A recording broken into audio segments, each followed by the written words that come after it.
This winter has allowed the US to dramatically cut the very carbon output that is so hypothetically undesirable. Utility bills have soared in the UK, the home of the Industrial Revolution that lifted the world out of poverty. Now, up to half of small businesses in Britain face the risk of bankruptcy and closure. The government has had to announce a ruinously expensive energy price guarantee to mitigate the worst effects of this disaster: the rush to renewables. The mentality among the eco-extremists is as follows: if we have to doom the poor to destroy the system that made the rich, so be it. You just can't make an omelet without breaking a few eggs.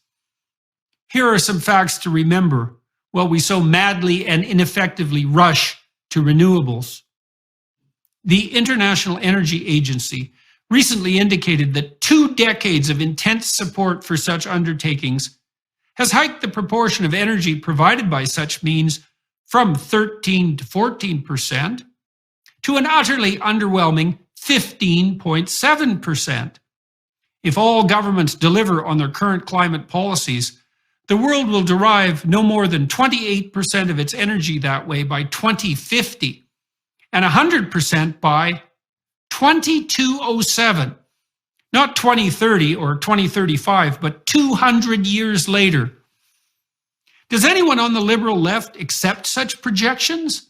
Or are they a mere fabrication of the conspiratorial right-wing conservative imagination?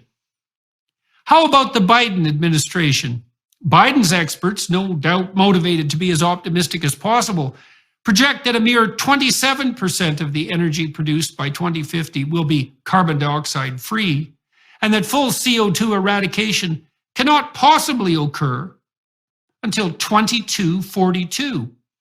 2242, an even more dismal guesstimation, if you regard such realities as dismal, than that put forth by the International Energy Agency. But the tyrannical and emergency justified panicked crunch is not just happening in the UK. In Spain, officials now dictate that commercial properties must not be heated above 17 degrees Celsius or cooled below 27 degrees Celsius upon pain of law. In Switzerland, similar punishments are being considered as part of a proposed 4-step plan for dealing with a gas shortage, which, quote, cannot be ruled out this winter given the geopolitical situation. The citizens of Germany, likewise, are now in phase 2 of a 3-stage emergency plan following a reduction in gas flows from Russia, its main supplier.